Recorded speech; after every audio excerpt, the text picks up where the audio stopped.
I still remember that morning in Seattle, the kind of gray light that filters through layers of heavy clouds, and the sound of rain tapping rhythmically against the glass walls of Helios Dynamics. The air inside felt muted, as if someone had turned down the volume of the world by half. I walked in, coffee still warm in my hand, and instantly knew something was wrong. My office on the 14th floor, the small, quiet room where I'd spent 12 years, my island of silence in a company built on noise and ambition, no longer belonged to me. My black leather chair, the one molded to my shape after a decade of long nights, was occupied by someone else. A young man, legs on my desk, white sneakers streaked with dried mud that hadn't seen soap since last spring. In his hand was a phone, live streaming, his voice filling the room through the speaker. "I call this my first day running the engineering division," he said, smiling with the innocent confidence of someone who's never faced a consequence in his life. "We're going to change how America uses energy, folks." I didn't move. No one in the team even dared to breathe. I looked around. The same engineers who'd stayed up with me patching code at 3 in the morning, the ones who understood how one misplaced bracket could bring down an entire grid, now sat frozen, heads lowered, silently praying I wouldn't lose my temper. His name was Blake Rowe, 26, stepson of Nathan Rowe, CEO of Helios. I'd met him once at a company gala, where he'd pitched me his big idea about building AI platforms for pets. I'd laughed then, thinking he'd grow out of it. I was wrong. He looked at me through the phone camera and grinned. "You must be Evelyn, right? My dad said you're the smartest one here. Awesome. We'll be working together. Don't be too serious, okay?" Then he turned back to the live stream and waved a thumbs up. "This is the Helios Dynamics headquarters in Seattle, and this is my new office." A few awkward chuckles rippled through the room. Someone pretended to type something urgent. I stayed silent, not angry, not shocked, just a cold, precise sensation sliding through me like the spark of a short circuit. I set my coffee down outside the doorway, stepped forward, and looked straight at him. I said quietly, but loud enough for everyone to hear, "You just triggered Clause 7. He raised an eyebrow, still smiling. "Clause 7? What's that? Some kind of inside joke?" I didn't answer. I looked past him, through the wide glass wall where rain streaked down in silver lines, catching the pale Seattle light. The city below blurred into mist. I felt calm, almost peaceful. Clause 7. I'd read it 3 months ago when the legal team was still fighting over the wording of our merger contract with Energic Systems. I remembered every word, every space, every comma. Any act that damages corporate reputation or impersonates executive authority during the pending merger may result in immediate contract termination. I was the only one at Helios who'd actually read it. Everyone else had been too busy celebrating. I walked out, leaving Blake to talk to his thousands of viewers. The rain hit harder against the windows as I moved down the hall. Someone whispered, "Are you okay?" I nodded. At Helios, people thought my quiet meant patience. No one ever realized silence was just the sound of me planning. On my desk still sat last week's blueprints, control grid schematics, power modulation data, strings of code that had become my second language. I gathered them neatly, placed them in an old cardboard box. It wasn't the dramatic kind of packing people expected. It was the calm routine of someone who'd already decided what comes next. I unclipped my badge, set it on the desk, and paused for a moment. A knock on the door. "Sarah, my project assistant." "Blake says you should transfer your access credentials to him," she said, her voice trembling. "Tell him," I replied, "that my access can't be transferred. It's hardwired into the system." She nodded uncertainly and left. I glanced around the room one last time. My old dog's photo, the white porcelain cup, the fading words still scrawled on the whiteboard: predict, prevent, power the future. I turned off the lights, lifted the box, and stepped into the hallway. My footsteps echoed evenly, merging with the rain outside. I wasn't angry, I wasn't sad, only light, like I'd been waiting for this moment all along. I knew Clause 7 wouldn't just cost them a merger, it would make them realize who truly powered the current running through what they called Helios. As the elevator doors slid shut, I caught my reflection in the steel surface, calm, steady. Then a sharp notification pinged from my phone. A new email. I knew exactly what it was. 3 words that would shake the entire building I'd just walked out of. Clause 7. 3 months earlier, when everyone at the company was still drunk on the dream of becoming America's first green unicorn, I was alone in the engineering lab, reading through every line of the merger contract with Energic Systems. Helios was caught in a fever back then. The executives called it a new era. The engineers competed to pitch projects that would change the future. And Nathan Rowe, the CEO, spoke like a man who believed he had already touched history. I remember that day clearly. The 20th floor conference room was bright, full of people in new suits. Nathan stood at the center, smiling at everyone, his voice booming through the mic. We're merging with Energix, and Helios will become the global symbol of energy innovation. I want every one of you to know that your work is recognized. Then he turned toward me, the smile never fading. And especially you, Emu Evelyn. No one understands our system better than you. After the merger, you'll lead the global division. I want you in the position you deserve. The room burst into applause. I just nodded. I've never believed in promises, but I always remember them, like variables waiting to be verified later. In the days that followed, I hardly left the lab.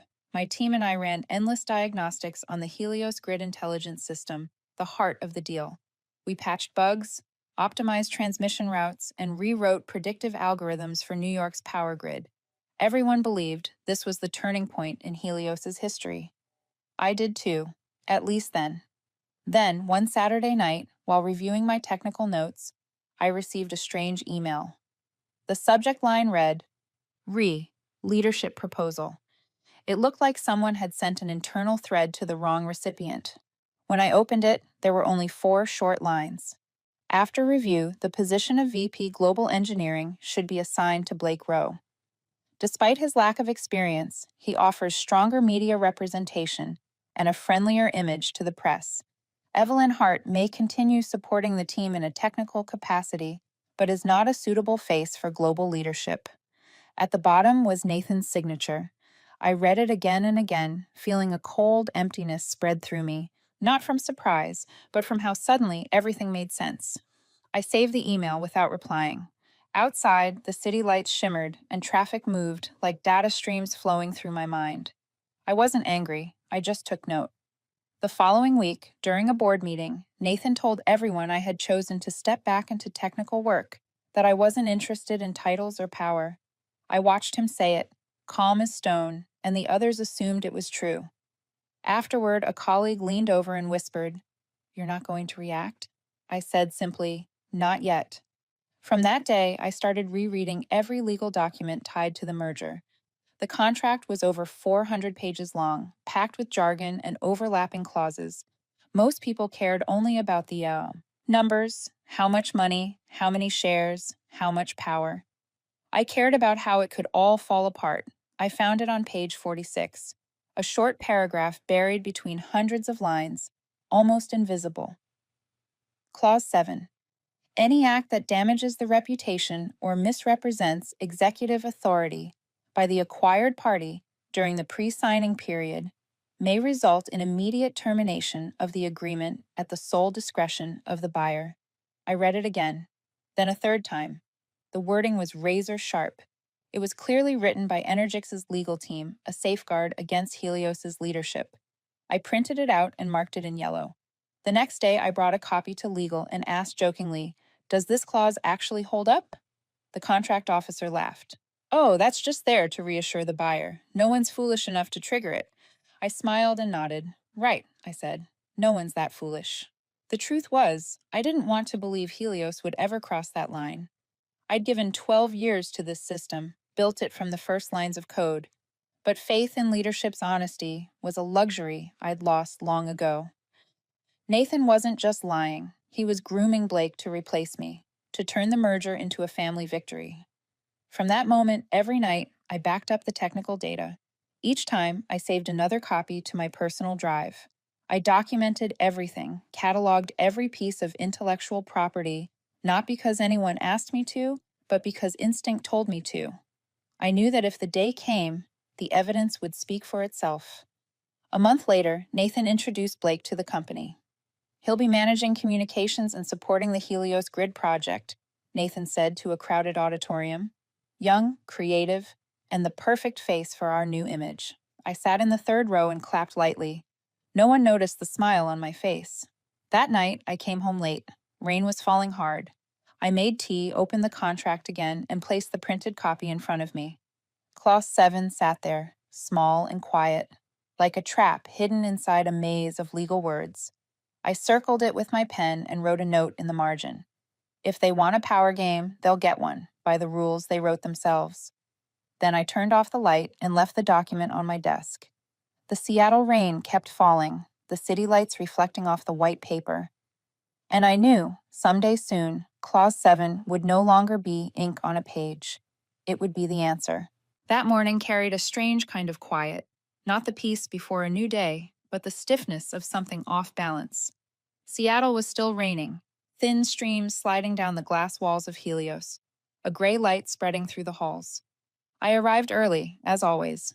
My coffee was still steaming. The scent of plastic from the electronics mixed with the damp smell of freshly cleaned carpet. When the elevator doors opened, I knew something was wrong. The engineering team was gathered near the workstations, whispering, glancing toward my office. In the middle stood Blake Rowe, white shirt, sleeves rolled, hair slicked like he was getting ready for a photo shoot, not for work. Two people from the media team stood beside him, one already recording on a phone. I call this the first day of a new era, Blake said, his voice loud and confident. Helios will become the green tech symbol of this century. We, the new generation, will make it happen. I stopped near the coffee counter, hearing a few awkward chuckles from the younger staff. They weren't laughing because it was funny, just because they didn't know what else to do. He was sitting in my office, legs on my desk, the chair turned toward the phone camera. This, Blake said, pointing at me as I stepped to the doorway, is Evelyn Hart, the one who built the old system. She'll help me transition into full control. Right, Evelyn? The whole room held its breath. I looked at him. That smug smile, the glow of the screen on his face. I answered slowly. I'll help anyone who knows what they're doing. The air tightened. Someone coughed softly. Blake laughed, lifting the phone higher. That's such an engineer's joke. I like it. Then he turned back to his viewers, his tone brightening again. This is Helios Dynamics headquarters, and we are leading the future. I didn't say another word. I walked to my desk outside the office and started the printer. The hum of the machine blended into the morning noise. When the first sheet slid out, I took a yellow marker and drew a line across the familiar paragraph. Not because I needed to read it again, but because I wanted to mark the moment when what I knew became real. I placed the papers into an envelope, added screenshots from the live stream, wrote 2 short notes, and clipped them together. Then I opened my laptop. The screen lit up, casting a faint blue light across my hands. I typed a new email, entered the recipient's address, attached the files, and wrote one plain sentence. No decoration, no explanation. When the cursor blinked its last, I pressed send. A single soft ping sounded, and just like that, it was out of my hands. I stood up, slid my laptop into my bag, and opened the drawer to take out an old cardboard box. Inside were only a few things: a photo of my old dog, a USB drive containing the system's version history, and a white mug printed with the words, "I survived a meeting that should have been an email." I smiled, faintly. Maybe that mug had always known the truth. I unclipped my badge and set it on the desk. Blake was still talking, still smiling at his camera, still basking in his own echo. No one in the room dared look at me. I walked past them without a sound. The glass door closed behind me, his voice fading into the hum of rain and cold air filling the corridor. Sarah, the young assistant, called after me. Evelyn, where are you going? I have something to do, I said, stepping into the elevator. As the steel doors slid shut, my reflection stared back, calm, collected. No anger, no regret, just clarity. The kind that comes when every move has already been decided. I walked out of the building, the cold Seattle air brushing my collar. The traffic lights cast red streaks across the wet pavement, glimmering like thin lines of blood in the water. I took a deep breath and stepped forward. Behind me, Helios still glowed as if nothing had happened. But I knew the machine had already started to move. It didn't need an audience. It didn't need noise. It only needed time and silence. The next morning, Seattle was still raining. Long, heavy sheets that made it feel like the city would never dry.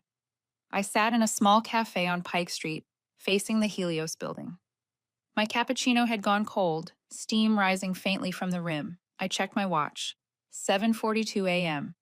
Inside that tower, the legal department was probably opening its first emails of the day, and among them was one they would never forget. I wasn't waiting, just observing. No calls, no messages. I knew Helios's rhythm better than anyone. 8:15, the first legal sync of the morning.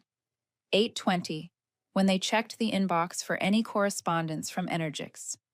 And around 8:27, when the subject line from the buyer appeared, urgent, reputational breach inquiry. The air on the 18th floor would already be thick enough to choke on. Inside the building, Nathan Rowe sat in the 20th floor conference room with his directors. The door was closed. The project dashboard still showed charts half finished. Someone had just printed a stack of papers and dropped them on the table. Energix wants an immediate explanation, said Barbara, head of legal, her voice trembling slightly. They claim there's evidence that a Helios representative publicly declared executive authority online. Nathan set his pen down, speaking slowly, trying to sound calm. It's just a joke. The kid was making a fun video. It's the internet. Everyone knows it's not serious. The problem, Barbara replied, is that the video was tagged at Helios headquarters. And worse, it's circulating among investors. They're asking if the merger's already finalized. The room went silent. Nathan exhaled, leaning back in his chair. Then we delete it. Send an apology email, call it a misunderstanding. No need to make it bigger than it is. But Barbara's tone dropped. You don't understand. Clause 7's been triggered. They have the right to freeze the deal if they determine reputational harm. A beat of silence. Then murmurs rippled around the table. Clause 7? One director asked. I thought that was just boilerplate, another answered quietly. It's the clause that allows the buyer to cancel immediately if there's a public misrepresentation. Nathan waved a hand. Nobody cancels a $400 million deal over an internet video. We'll hold a press conference, clarify, and it'll blow over. Barbara looked at him, her eyes tired. Energix isn't a startup. They're a German industrial conglomerate. They don't play games with reputation, and they just sent an official notice. This isn't about social media anymore. She pushed the printed letter toward him. Nathan read it, and the color drained from his face. The first line read, "We have reason to believe that public actions by an individual claiming executive authority within Helios may have caused confusion regarding ownership and leadership structure during the due diligence period." At the bottom was the signature, Energix Legal Affairs Division. Nathan crumpled the paper and slammed it on the table. Who told them? Who sent the evidence? No one answered. Only the rain was tapping hard against the glass. On the lower floors, the staff was starting to hear. In the break room, someone replayed Blake's live stream. The video was deleted, but copies were everywhere. A voice whispered, "Is this real? He's the CEO's son?" Another replied, "Yeah, his stepson. Started last week. He's done now." On the company's internal feed, a message popped up. Legal requests all employees refrain from commenting on the Energix merger. Then Slack went dead, as if someone had unplugged the building itself. Upstairs, Nathan stood. "I'll handle this myself. Draft a press statement. We're going to control the narrative." He turned to the head of communications. "Wipe every trace of the video. Contact all platforms, personal accounts included. I want it gone." Barbara shook her head. "You can't control the internet, Nathan. It's already out there." But he wasn't listening. "Do it," he snapped, "and get Blake in here. I want him to explain himself." No one moved. Finally, a soft voice from the corner said, "He's live streaming again," from the media room. The silence that followed was absolute. At the cafe, my phone buzzed. A message from a former colleague. Do you know what's happening? The whole company's on fire. I set the phone down and looked out the window. The rain had thickened, the streets shrouded in gray mist. I knew this was only the first ripple. Helios was built to never collapse from a technical failure. I had made sure of that. But they'd found another kind of weakness, one made of pride and arrogance. And when people fail, there's no patch fast enough to fix it. I finished my coffee, stood, and pulled on my coat. Across the street, Helios loomed in the rain, its lights cold and unyielding. I looked at it one last time, then turned away. In my mind, the sequence had already begun. They'd try to cover it up, to justify, to find someone to blame, and in doing so, they'd drag themselves down even faster. I stepped out into the downpour. The rain swallowed every sound. In the chill of Seattle's morning, one thought settled in my mind. Collapse doesn't always come with a storm. Sometimes it begins with the first drop they choose to ignore. Rumors spread faster than Seattle rain. Within 24 hours, the name Helios Dynamics was splashed across three of the biggest tech outlets: TechSphere, Business Point, and Greencore Daily. The headlines looked almost identical, as if someone had coordinated them. Helios is in trouble ahead of the merger. The CEO's son is accused of abuse of power. Nathan Rowe stared at the screen, his face pale. The office was bright, but the air felt thick. He sat motionless for a few seconds, then slammed his hand on the desk. We can't let the media control the story. Get PR in here, now. 10 minutes later, the 20th floor conference room was full again. Nathan's voice came out tight through his teeth. We fight back. We tell our own story. He scanned the room, stopping at the young communications lead, Mira. Write a press statement. Right now. What kind of statement, sir? Mira asked quietly. That Blake isn't an official employee, and the video was a misunderstanding. And add... Nathan paused, a thought forming. Add that a former employee is deliberately manipulating the media to sabotage the merger. The room froze. Mira lifted her head. You mean Evelyn Hart? She's the one who sent the email to Energix, isn't she? Who else could it be? Nathan's tone was like steel. She's trying to drag us down with her. Another director spoke up. But she has legal proof. Her email went through our servers, time-stamped, with screenshots. We can't delete that. Nathan smirked. Then we make people believe she had personal motives. A bitter employee, excluded from leadership, is trying to get revenge. Simple. He stood up. Schedule an exclusive interview for me. I'll speak to the press myself. And have IT review every piece of Evelyn's data. I want anything that can discredit her. Emails, files, contracts, messages, anything. No one dared to object. Down in the basement, the cybersecurity team received the order. They exchanged uneasy glances. One of them muttered, We're seriously hacking the account of the engineer who built Helios's entire security framework? The team lead hesitated, then said softly, Do it. Orders are orders. By afternoon, I was at my usual cafe, laptop open. The first headline appeared on my feed. Sources claim former lead engineer Evelyn Hart, recently removed from leadership, is destabilizing the Helios Energix merger. Below it was my photo from an old conference, with a subheadline, Internal conflicts threaten a multi-million-dollar deal. I read slowly, without anger. Stories like that don't kill. They only distract.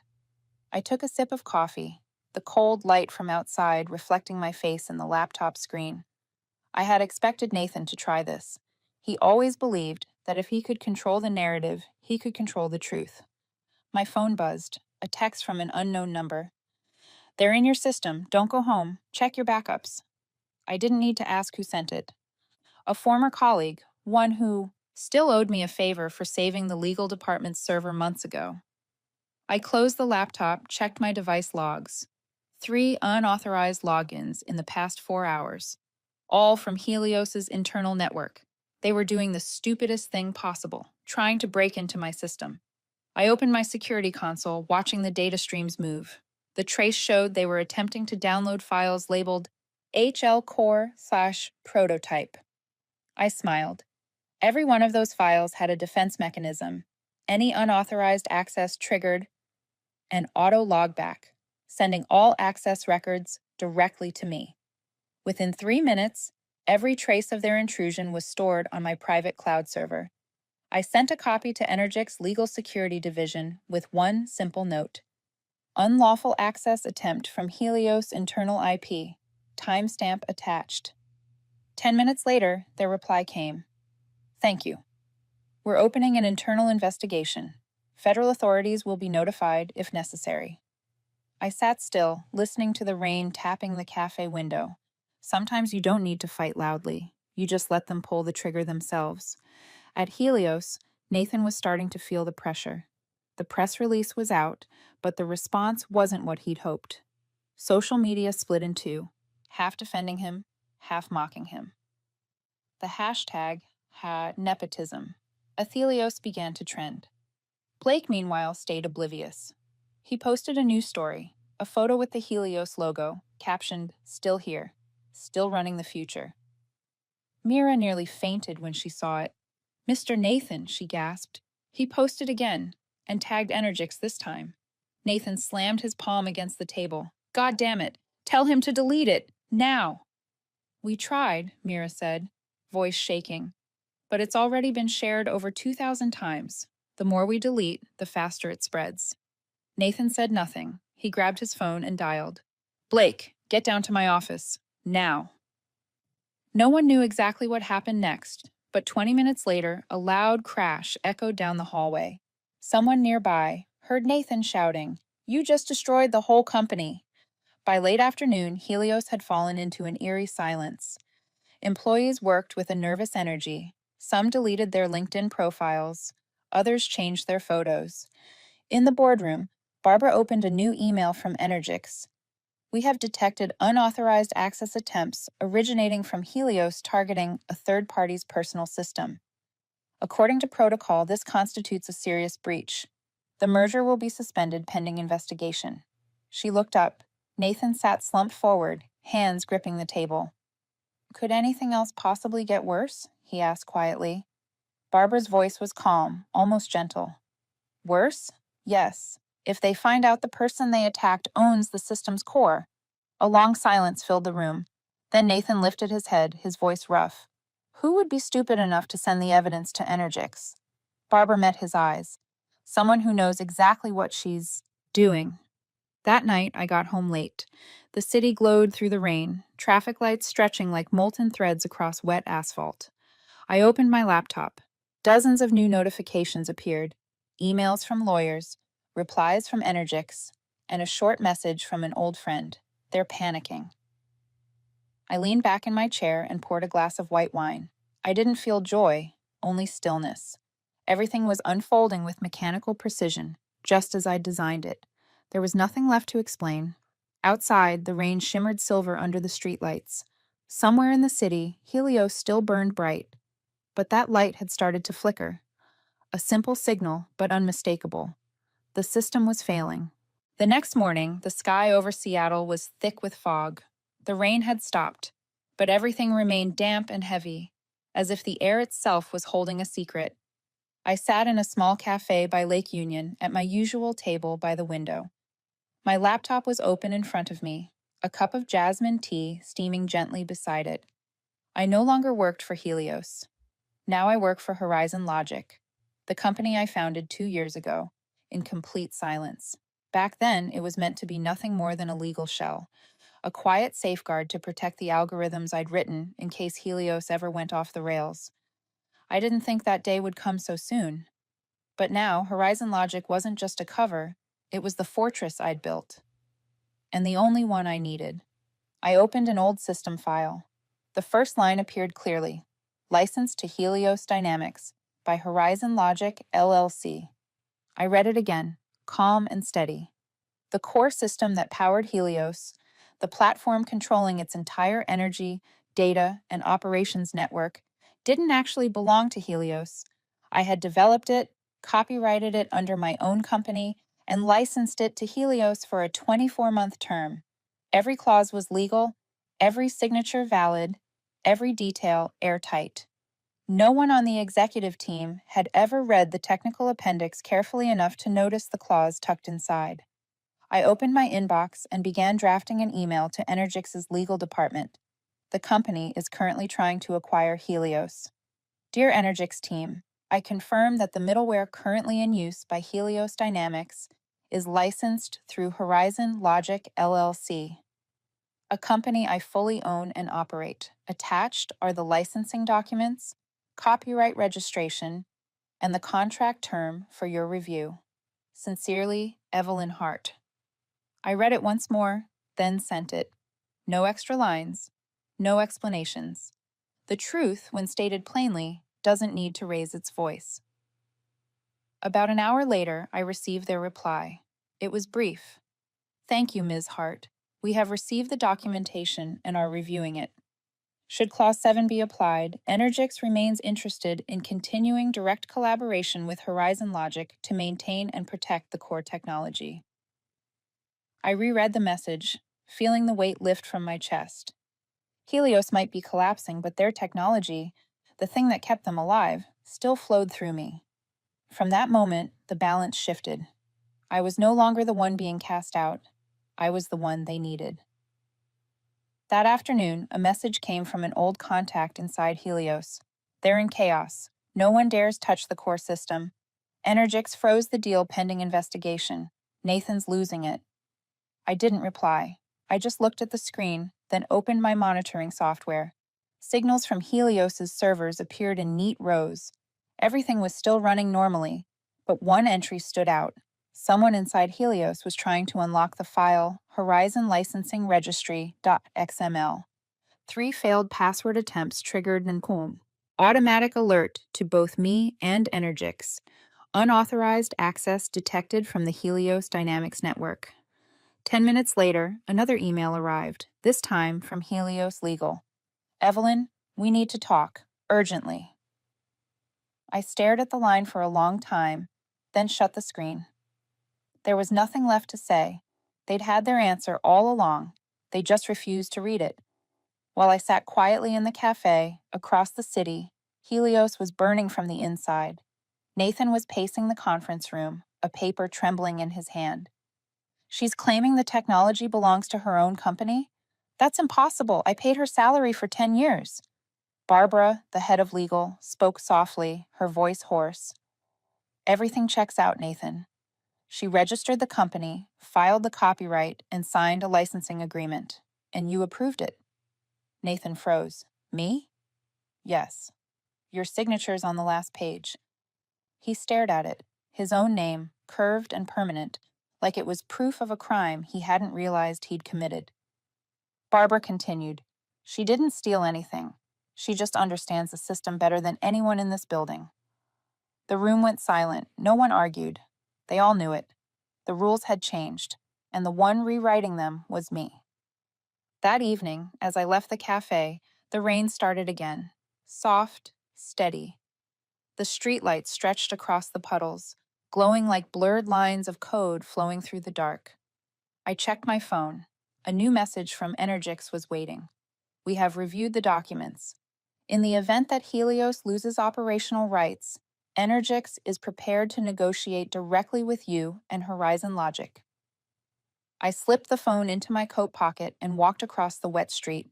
My steps were slow, unhurried, without thrill or triumph. Just quiet, the rare kind that comes when you've waited long enough for the truth to reveal itself. In the distance, the Helios Tower still burned bright, hundreds of glass panes reflecting cold white light. But I knew the truth. That light no longer belonged to them. I had taken it back, line by line, with the very thing they underestimated most. Silence. The next morning, Seattle looked like it had just woken from a long, fevered dream. The sky was dull gray, clouds hanging low and heavy, matching the mood of hundreds of Helios employees staring at their monitors, reading the latest notice on the internal system. All integration activities with Energix systems are suspended until further notice. All technical access and data systems are temporarily locked for investigation. No one needed to read the fine print. Everyone knew the merger was dead. On the top floor, the Helios boardroom was full. Gone was the usual pride and posturing. What remained was tension. thick and airless. Nathan Rowe sat at the head of the table, hands clenched, eyes sunken. Barbara, the head of legal, placed a stack of papers in front of him. "This is the official statement from Energix," she said, her voice drained. "They've suspended the deal under Clause 7, citing reputational and intellectual property violations that remain unresolved." Nathan closed his eyes. "Can we renegotiate?" Barbara shook her head. "Not this time, Nathan. Energix has already notified the International Trade and Investment Commission. It's out of our hands." Silence filled the room.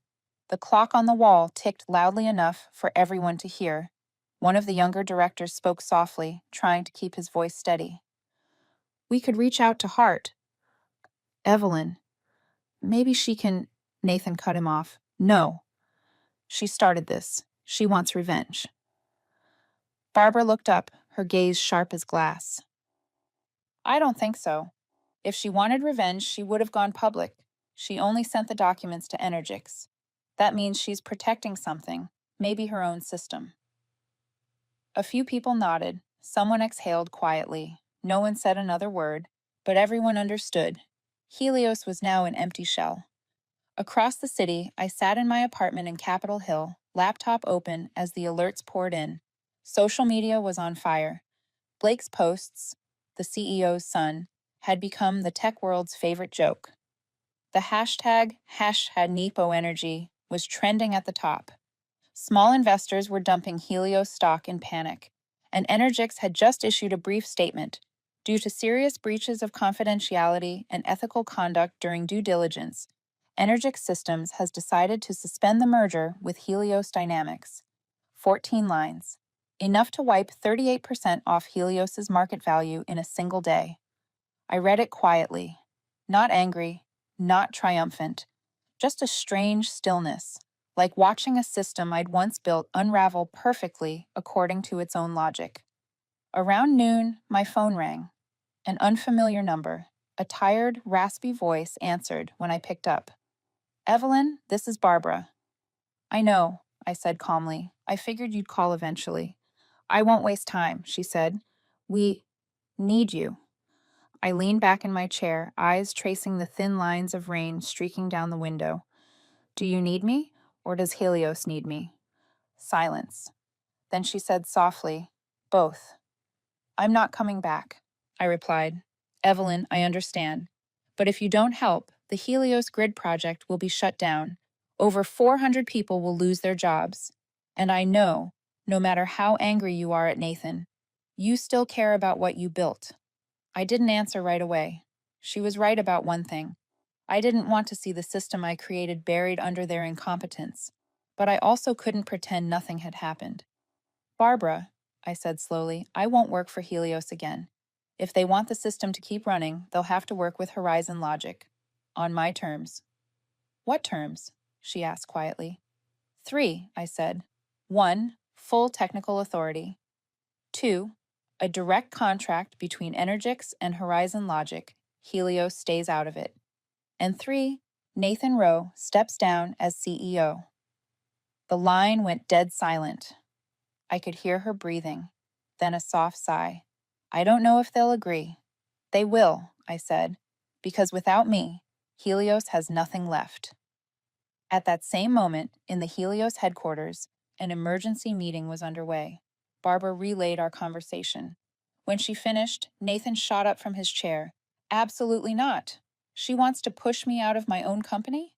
Barbara met his glare. "Nathan, this isn't your company anymore. You signed every document. She owns the core software.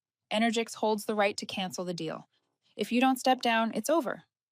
Nathan fell silent. For the first time in years, he didn't shout, just a hollow, bewildered stare. Another director whispered, "Maybe we should listen to her." "Listen to a traitor?" Nathan snapped. Barbara's reply was cold. "Not a traitor, Nathan. The only person left who can save what you destroyed." The room fell quiet. Finally, Nathan sank back into his chair, the sound of defeat loud as the rain outside. That night, I received an email. No subject line, no greeting, just one sentence. "We accept your terms. Meeting at 9 a.m. tomorrow." I stared at the screen, the blue glow lighting my face. Outside, the rain had returned, tapping the window like a slow countdown. Tomorrow, Helios would kneel, not because I won, but because they built the pedestal I'm standing on. The next morning, I arrived earlier than planned. Energic's headquarters stood in the heart of the city, a tall glass tower reflecting Seattle's dim gray sky. The wind cut across my face, sharp and cold, but I felt wide awake. It wasn't nerves. It was the steady calm of someone who knew she was walking in at the exact right moment. The lobby was quiet. The receptionist smiled politely, checked my appointment, and escorted me to the 20th floor. When the elevator doors opened, I stepped into a long hallway bathed in cold, white light. At the end stood a conference room with glass walls. Through them, I could already see the faces: Helios's board, Energix's representatives, and Barbara. Nathan Rowe sat at the head of the table. He looked like a man who hadn't slept in days: hollow cheeks, deep shadows under his eyes, his once crisp suit creased and worn. Gone was the confidence of the man who had forced me out of my own project. Beside him sat Blake, hair unkempt, his expression that of someone who'd just learned privilege doesn't come with immunity. When I entered, the room fell silent. Barbara stood and gave a small, weary smile. "Thank you for coming, Evelyn," I nodded. "Thank you for inviting me." I took my seat across from them. No one spoke for several seconds, only the faint rhythm of rain tapping against the windows. Then Keller, the silver-haired Energix representative, began. "Ms. Hart, thank you for cooperating. We've reviewed Horizon Logics' documentation and confirmed that the middleware operating Helios's core infrastructure is legally owned by you. We'd like to discuss the possibility of direct collaboration moving forward." Nathan leaned forward sharply. "Hold on. Collaboration? That system was built with Helios's funding." Keller's tone didn't waver.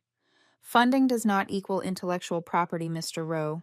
Ms. Hart has the registration records, the license agreement, and your signature confirming it." Nathan's face went pale. He turned to Barbara, but she only nodded. "They're right, Nathan." I looked around the table, my voice calm but firm. I made it clear in my email. I don't want to destroy Helios. I just want to make sure the system I built isn't controlled by people who don't understand it or don't deserve to. If Energix wants to continue the project, I'm willing to license it directly to them under new conditions. Keller nodded. "We've reviewed your proposal. 3 terms, correct?" "That's right," I said. "Full technical authority, a new contract between Energix and Horizon Logic, independent of Helios. And Nathan Rowe resigns as CEO." Nathan shot up from his chair, his voice breaking. "You're asking for the impossible. I built this company. I gave my life." I interrupted softly, but clearly. "And you also signed every document that gave up your control. I'm just following the process you approved." The room thickened with silence.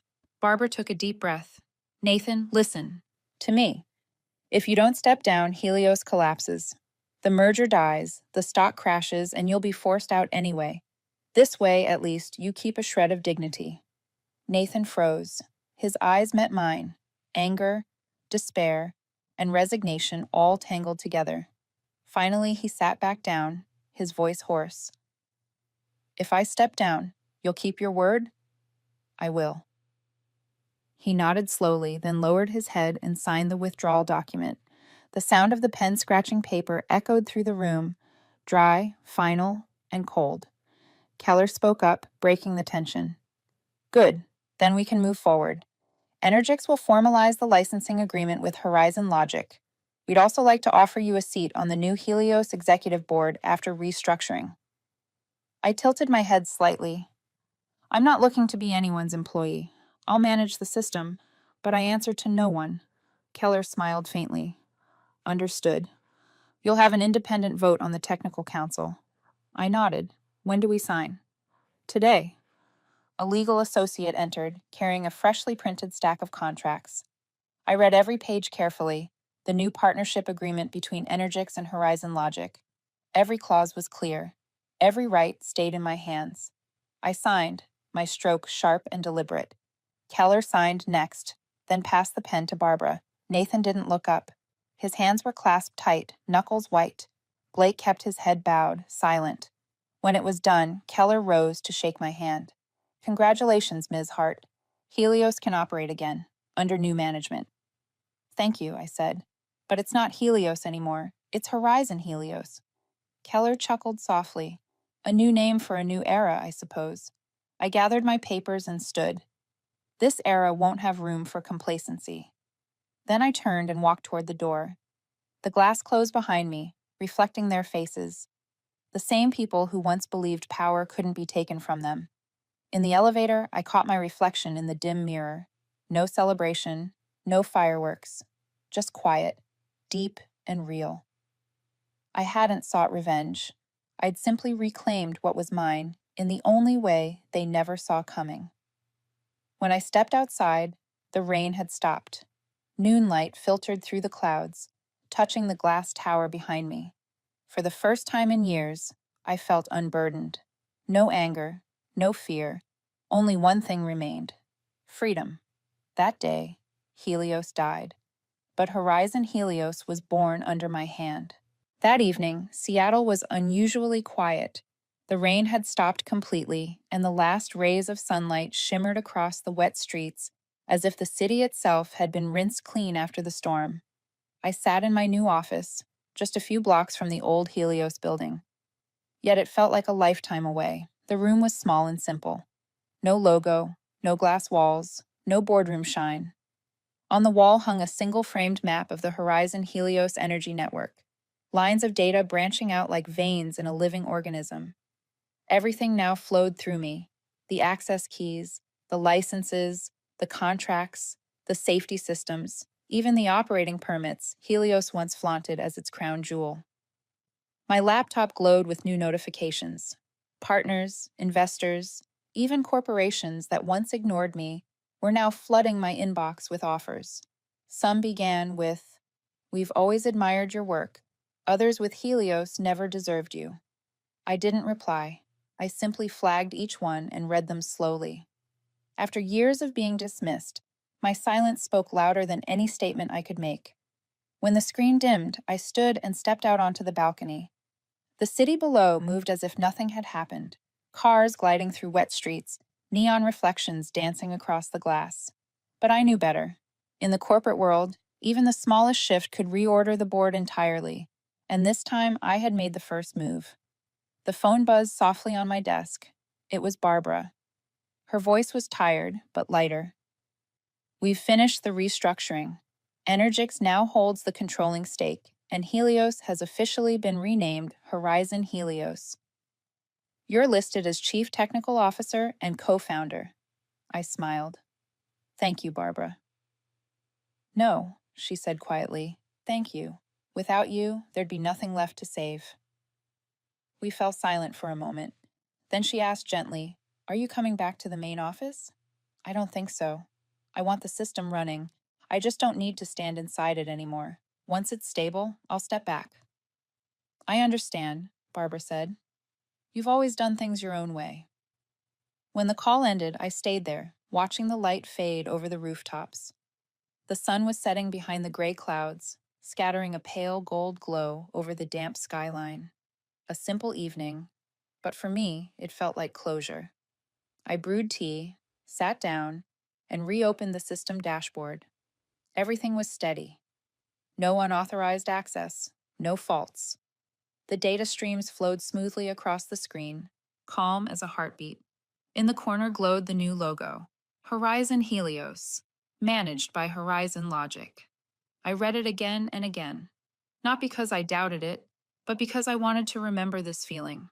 The moment when my name finally stood in the right place, under the right title. That night, I left late. On the way home, I passed the old Helios building. The sign had already been stripped away, leaving only the bare metal frame. The dim light caught on streaks of water across the glass, casting a cold, empty glow. I stopped for a few seconds, looking at the place that once meant everything to me. No anger, no regret, only stillness. I remembered my first day there 16 years ago, clutching a lunchbox and a thin stack of documents, believing I'd found a place to spend my life, that loyalty would be rewarded. I was wrong. In that world, loyalty isn't honored. Power is. And true power isn't about who yells the loudest. It's about knowing when to stay silent and when to strike. I kept walking. My footsteps echoed softly on the damp sidewalk. The wind carried the smell of salt and rain from the bay. The city lights flickered on one by one, each window glowing like a pulse in a network I had designed myself. I felt part of it again, not as an employee, but as the architect. When I got home, I opened the window. The night air slipped in, cool and wet, carrying the faint hum of traffic. On the desk, my computer was still on, displaying a new message: exclusive consulting proposal, Energix Global Expansion Project. I smiled. A perfect circle. I poured a glass of white wine and sat by the window. Outside, the drizzle returned, raindrops streaking the glass like traces of old memories. I breathed deeply and closed my eyes, letting the sound wash over me. No applause, no spotlight, no one to tell this story but me. But I knew somewhere in the cold world of boardrooms and contracts, my name would surface, not as the woman who was cast out of Helios, but as the one who turned Clause 7 into the most elegant counter-strike in merger history. I set the glass down and looked outside. The lake shimmered under the city lights, a quiet rhythm pulsing across its surface. A faint breeze stirred the curtains as I whispered to myself, barely audible. Silence isn't weakness. It's the stillness before the button is pressed. I smiled, then closed the laptop. Outside, Seattle moved on as if nothing had changed. But I knew, after every storm, every system rewrites itself. And this time, the one in control is me. I watched the lights shimmer over Lake Union, each reflection like the city's quiet heartbeat. My story ends here, but I know there are others out there, still silent in rooms where power plays out. If you've ever been underestimated, overlooked, or pushed aside, remember this: silence isn't surrender, it's timing. Which moment in this story stayed with you the most? Leave a comment below. I read every one of them. And don't forget to subscribe and turn on notifications so you don't miss the next story where justice finds its way in the most unexpected form. Thank you for listening.